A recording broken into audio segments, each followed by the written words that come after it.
રાજ્યમાં કાળઝાળ ગરમી પડવાની આગાહી અમદાવાદ સહિત 18 જિલ્લામાં હીટવેવની આગાહી કાંઠાના ભાગોમાં ગરમ ભેજવાળી હવા ફૂંકાવાની શક્યતા અકળામણનો અનુભવ થઈ શકે સુરેન્દ્રનગર રાજકોટમાં ગરમીનું રેડ એલર્ટ પોરબંદર જૂનાગઢ અમરેલી મોરબી ગીર સોમનાથ કચ્છ દીવ બનાસકાંઠામાં ઓરેન્જ એલર્ટ પાટણ વડોદરા સુરત મહેસાણા ગાંધીનગર અમદાવાદમાં પણ ઓરેન્જ એલર્ટ માર્ચ મહિનામાં ગરમીએ 100 વર્ષનો રેકોર્ડ તોડ્યો દીવમાં 41 ડિગ્રી તાપમાન નોંધાયું કાળઝાળ ગરમીથી હાહાકાર આગામી દિવસોમાં ગરમી પરસેવો છોડાવશે તેવી હવામાન વિભાગની આગાહી રાતના સમયે પણ ભારે અકળામણ થશે ગરમી અંગે હવામાન વિભાગની મોટી આગાહી રાજ્યમાં હજુ 3 દિવસ હીટવેવની આગાહી આજે 6 જિલ્લામાં ઓરેન્જ એલર્ટ 12 જિલ્લામાં યલો એલર્ટ જાહેર 6 જિલ્લામાં તીવ્ર ઉષ્ણ લહેરની પણ ચેતવણી અપાઈ 12 જિલ્લામાં ઉષ્ણ લહેરની ચેતવણી અપાઈ અમદાવાદમાં ગરમીનું ઓરેન્જ એલર્ટ અમદાવાદીઓ આગ ઝરતી ગરમીથી રાહત મેળવવા શેરડીનો રસ અને નારિયેળ પાણીનો સહારો લઈ રહ્યા છે કામ વગર 12 થી 4 બહાર ન નીકળવા તંત્રની સલાહ ગરમીના કારણે ચક્કર આવવા માથું દુખાવા જેવી અનેક ફરિયાદ ઉનાળાના પ્રારંભે લીંબુના ભાવમાં વધારો લીંબુના હોલસેલ ભાવમાં એકાએક 60 રૂપિયાનો વધારો છૂટક બજારમાં 1 કિલો લીંબુનો 200 થી 250 રૂપિયા ભાવ રમજાન માસ અને ઉનાળાની ગરમીના કારણે માંગ વધી ઉનાળામાં વધતા ભાવ વચ્ચે અમદાવાદમાં લીંબુની ચોરી સાયલાથી લીંબુ વેચાણ માટે આવેલા ખેડૂત બન્યા ભોગ 18 થી 20 હજાર કિંમતના 150 કિલો લીંબુની ચોરી થતા ખેડૂતે ફરિયાદ નોંધાવી ગરમી વધતા એએમસીએ તૈયાર કર્યો heat action plan urban health centre bus stand shelter home સહિતના સ્થળ પર કરાશે પાણી ઓઆરએસની વ્યવસ્થા સવારથી 6 વાગ્યાથી રાત્રે 11 વાગ્યા સુધી ગાર્ડન ખુલ્લા કન્સ્ટ્રક્શન સાઇટ પર કામ કરતા શ્રમિકો માટે સુવિધા કરાશે દર 2 કલાકે 15 મિનિટનો બ્રેક અપાશે હીટવેવની સ્થિતિમાં બપોરે 1 થી 4 દરમિયાન કામ ન કરવા બિલ્ડર્સને જાણકારી અપાઈ 70 ટ્રાફિક સિગ્નલ બપોરે બંધ રાખવા સૂચના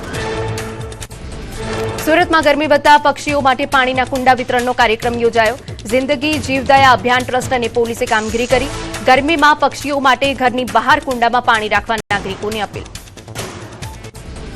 ભર ઉનાળે ગુજરાતમાં માવઠાની આગાહી કરાઈ હવામાન નિષ્ણાત અંબાલાલ પટેલે કમોસમી વરસાદની આગાહી કરી 18 થી 22 માર્ચે ગુજરાતમાં માવઠું થવાની શક્યતા ઉત્તર ગુજરાત સૌરાષ્ટ્ર કચ્છમાં વરસાદ પડી શકે પૂર્વ ગુજરાતના ભાગોમાં પણ વરસાદ પડી શકે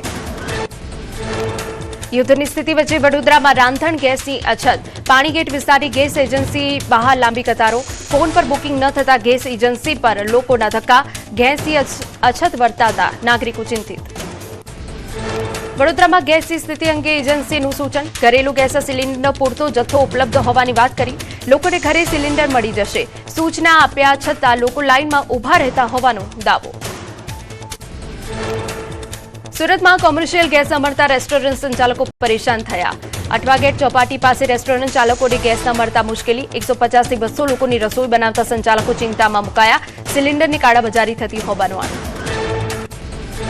સુરતમાં કોમર્શિયલ ગેસ સિલિન્ડરની ભારે અછત કોમર્શિયલ સિલિન્ડર ન મળતા હોવાની રાવ ઉઠી ગેસના અભાવે ખમણ લોચો બનાવતા વેપારીઓની મુશ્કેલી વેપાર બંધ કરવાની નોબત આવે તેવી સ્થિતિ રેસ્ટોરન્ટ્સ માટે કોમર્શિયલ ગેસે આવશ્યક વસ્તુ જાહેર કરવા માંગ દક્ષિણ ગુજરાત હોટેલ એન્ડ રેસ્ટોરન્ટ એસોસિએશને પીએમ મોદીને પત્ર લખ્યો કોમર્શિયલ એલપીજીના પુરવઠાને કાયદેસર સુરક્ષિત કરવા રજૂઆત અમેરિકા ઈરાન યુદ્ધની આગમાં ગુજરાતના ઉદ્યોગો હોમાયા મહેસાણાના ફાર્મા સ્ટીલ ઉદ્યોગ અને મસાલાના વેપાર પર સંકટના વાદળ દરિયાઈ માર્ગે સપ્લાય ચેઇન ખોરવાતા કરોડોનું ટર્ન ઓવર અટક્યું યુદ્ધ લંબાશે તો ઉદ્યોગોને તાળા મારવાની નોબત આવશે યુદ્ધને પગલે મોરબી સિરામિક ઉદ્યોગ પર મોટી અસર પ્રોપેન ગેસ ના મળતા 250 ફેક્ટરીઓ બંધ થઈ મજૂરો પોતાના વતન પરત ફરવા મજબૂર કામ ધંધો બંધ કરતા શ્રમિકોને પકડી વતનની વાટ ગુજરાતમાં ગેસનો જથ્થો કોરવાઈ નહીં તેવું આયોજન કરવા મુખ્યમંત્રીની સૂચના કેબિનેટ બેઠકમાં મુખ્યમંત્રીએ અધિકારીઓ અને મંત્રીઓને ગેસ અને પાણી અંગે સ્પષ્ટ સૂચના આપી કેન્દ્ર સરકારની માર્ગદર્શિકાનું કડક પાલન કરાશે અધિકારીઓને કેન્દ્રીય એજન્સી અને ગેસ કંપનીઓ સાથે સતત સંપર્ક રાખવા સીએમે સૂચના આપી રાજ્યમાં વધતી ગરમીને લઈને પણ કેબિનેટ પર ચર્ચા લોકોને પીવા અને સિંચાઈ માટે પૂરતું પાણી મળી રહે તે માટે સૂચન રાજકોટના વોર્ડ નંબર 13માં પ્રાથમિક સુવિધાઓના અભાવને લઈ મહિલાઓ રણચંડી બની 150 ફૂટ રિંગ રોડ પર ગોવર્ધન ચોક પાસે ચક્કાજામ કર્યો રસ્તા પાણી મુદ્દે અનેક રજૂઆતો બાદ પણ કામગીરી ન થતા રોષ મોંઘવારી સામે જનતાનો અવાજ ઉઠાવવા મોરબીમાં મહિલા કોંગ્રેસ વિરોધ પ્રદર્શન ગેસ, તેલ અને રોજિંદા સામાનમાં ભાવ વધારાને લઈ કોંગ્રેસ આગેવાનોએ સરકાર પર પ્રહાર કર્યા. સ્મૃતિ ઈરાની પર નિશાન તાક્યું. સ્થાનિક સ્વરાજ્યની ચૂંટણી પહેલા પ્રધાનમંત્રી નરેન્દ્ર મોદી ગુજરાત પ્રવાસે આવશે. નવરચિત વાવ થરાદ જિલ્લાનો પ્રવાસ કરી શકે. 31મી તારીખે વાવ થરાદમાં જંગી સભા પણ સંબોધી શકે. એક દિવસીય પ્રવાસનું આયોજન થઈ શકે. ગુજરાતમાં નવી જ રાજનીતિના મંડાણના એંધાણ. ખેડૂતોનો અલગ મોરચો બનાવવાના રાજુ કરપડાએ સંકેત આપ્યા. 19-24 માર્ચ સુધી યોજાશે કિસાન સંકલ્પ યાત્રા. કહ્યું કોઈ પાર્ટીમાં જોડાવું કે કેમ તેની ચર્ચા કરીશું. ખેડૂતોનો મજબૂત સંગઠન બનાવવાની રાજુ કરપડાએ જાહેરાત કરી. દરેક પાર્ટી ખેડૂતોનો ઉપયોગ કરી રહી હોવાનો આક્ષેપ. કહ્યું ખેડૂતો હવે કોઈની વાતમાં આવીને છેતરાશે નહીં. વર્ષો બાદ દેખાશે ખેડૂત સંગઠનની તાકાત. ખેડામાં સ્થાનિક સ્વરાજ્યની ચૂંટણીને લઈ કોંગ્રેસ એક્શન મોડમાં. સંગઠનમાં નિષ્ક્રિયતા બદલ જિલ્લા પ્રમુખ કાળુસિંહ ડાભીની હકાલપટ્ટી કરાઈ. તો નવા સુકાની તરીકે મહેન્દ્રસિંહ રાણાની નિમણૂક. મહેન્દ્રસિંહ રાણાની સક્રિયતા અને સંગઠન પરની પકડને ધ્યાનમાં રાખી જવાબદારી સોંપી.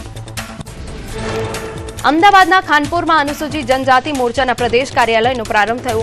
અનુસૂચિત જનજાતિ મોરચાના પ્રદેશ અધ્યક્ષ ગણપત વસાવા અને ધારાસભ્ય હર્ષદ પટેલની ઉપસ્થિતિમાં કાર્યાલયનું અનાવરણ થયું. નવનિયુક્ત પદાધિકારી અને કાર્યકર્તાઓ સાથે સંવાદ. રાજકોટના દાતારવાડી કોમ્યુનિટી હોલમાં વિવાદ થયો. ભાજપ મહામંત્રીના પત્ની પર દાદાગીરી કર્યાનો આક્ષેપ. રેખાબેન પંખા ચાલુ કરવા દેતા નથી અને હોલને તાળા મારી ચાવી પોતાની પાસે રાખતા હોવાનો આરોપ. ભાજપ મહામંત્રીના પત્નીએ તમામ આક્ષેપ ફગાવ્યા. જૂનાગઢ જિલ્લા કોંગ્રેસ પ્રમુખ તરીકે અમિત પટેલની નિમણૂક કરાઈ. 2014ના પાટીદાર અનામત આંદોલન તરીકે કન્વીનર તરીકે સક્રિય રહ્યા હતા. શહેર બાદ હવે જિલ્લા સંગઠનની કમાન અમિત પટેલના હાથમાં સોંપાઈ. ગીરના Jivanpur Tanda ગામેથી bogus doctor ઝડપાયો. Degree વગર કરતો હતો ડોક્ટરની પ્રેક્ટિસ. દર્દીઓને એલોપેથિક દવા આપી સારવાર કરતો. પોલીસે દવાઓ, સાધન સહિતનો મુદ્દામાલ જપ્ત કર્યો. સુરતના ઉત્તરાયણમાં સગીરા પર દુષ્કર્મ આચરનારની ધરપકડ કરાઈ. લગ્નની લાલચ આપી રત્ન કલાકારે સગીરા સાથે દુષ્કર્મ આચર્યું. સગીરા ગર્ભવતી બનતા ભાંડો ફૂટ્યો. પોલીસે આરોપીને ઝડપી વધુ કાર્યવાહી હાથ ધરી. ગીર સોમનાથના તાલાલામાં એસટી બસ અને કાર વચ્ચે અકસ્માત સર્જાયો. માધુપુર ગામ નજીક બસ પાછળ કાર અથડાતા અકસ્માત થયો. ઈજાગ્રસ્ત કાર ચાલકને સારવાર માટે ખસેડાયો. પોલીસે ઘટનાસ્થળે પહોંચી તપાસ હાથ ધરી. છોટાઉદેપુરમાં એસટી બસ અને ટેલર વચ્ચે ટક્કર થઈ. રસ્તા પર અચાનક આવી ગયેલા વ્યક્તિને બચાવવા જતા એસટી બસે અકસ્માત અડ્યો. બસમાં સવાર મુસાફરોનો આબાદ બચાવ. અકસ્માતે પગલે ટ્રાફિક જામ. દાહોદમાં ખાનગી બસો ટાયર પાડતા અકસ્માત. બસો ટાયર પાડતા બસ ખાડામાંથી ઉતરીને પલટી ગઈ. મોરબીથી ભોપાલ જતી બસે અકસ્માત અડ્યો. બસમાં સવાર 29 મુસાફરોની ઈજા પહોંચી. ઘાયલોને સારવાર માટે હોસ્પિટલ ખસેડવામાં આવ્યા. સુરત શહેરમાં હની ટ્રેપના એક મોટા કૌભાંડનો પર્દાફાશ થયો. આધેને પ્રેમજાળમાં ફસાવી નિર્વસ્ત્ર વિડીયો બનાવી 1.50 કરોડની ખંડણી વસૂલી. ફરિયાદીને 2.5 વર્ષ સુધી સતત ધમકીઓ આપતા હોવાના દાવા. ફરિયાદીના પુત્રને જાણ થતા ફરિયાદ નોંધાવી. પોલીસે મુખ્ય આરોપીની ધરપકડ કરી. ભાવનગરમાં સાયબર માફિયાઓ બેફામ બન્યા. ડિસ્ટ્રિક્ટ કોઓપરેટિવ બેંકની સિસ્ટમ હેક કરી 7 કરોડની લૂંટ ચલાવી. છેતરપિંડીની જાણ થતાં જિલ્લાની તમામ 88 શાખાઓની કામગીરી સ્થગિત કરાઈ. મોબાઈલ એપ્લિકેશનના માધ્યમથી હેકર્સે ડેટા સિક્યુરિટી તોડી હોવાનું સામે આવ્યું. અમદાવાદના ઈસનપુરમાં કૌટુંબિક સંબંધોને શર્મસાર કરતો કિસ્સો સામે આવ્યો. જેઠ પર નાના ભાઈની પત્નીએ ગંભીર આરોપ લગાવ્યો. જેઠ શારીરિક સંબંધ બાંધવાની માંગ કરતા હોવાના આક્ષેપ. જેઠના ત્રાસથી કંટાળીને વહુએ ફરિયાદ નોંધાવી. પોલીસે આરોપીની ધરપકડ કરી. અમદાવાદના અસલાલીમાં મૈત્રી કરારની અદાવતમાં 2 જૂથો વચ્ચે લોહિયાળ જંગ. પૂર્વ પત્નીના મૈત્રી કરાર મામલે 2 જૂથો વચ્ચે બબાલ. ચાની કિટલીએ બેઠેલા યુવક પર પૂર્વ પતિએ માર્યો. ઘટનામાં 5 લોકોની ઈજા પહોંચી. પોલીસે 22 આરોપી સામે ગુનો દાખલ કર્યો. બોટાદ જિલ્લાના ભાભરમાં ગુમ થયેલા યુવકનો મૃતદેહ મળ્યો. પોલીસે શંકાના આધારે એક સગીની પૂછપરછ કરી. પ્રેમ પ્રકરણમાં યુવકની હત્યા કરી હોવાની કબૂલાત. યુવકની ખેતરમાં બોલાવીને છરીના ઘા ઝીંકી મોતને ઘાટ ઉતાર્યો. સુરત કામરેજના પરબ ગામે પરપ્રાંતીય યુવકની હત્યાનો ભેદ ઉકેલાયો. મૃતકના જ મિત્રએ સામાન્ય બોલાચાલીમાં પથ્થર મારી હત્યા કર્યાનો ખુલાસો. બોલાચાલીમાં પથ્થર મારીને જીવ લીધો. પોલીસે આરોપીની ધરપકડ કરી. દમણની એક કંપનીમાંથી લાખો રૂપિયાના પ્લાસ્ટિકના દાણાની ચોરી થઈ.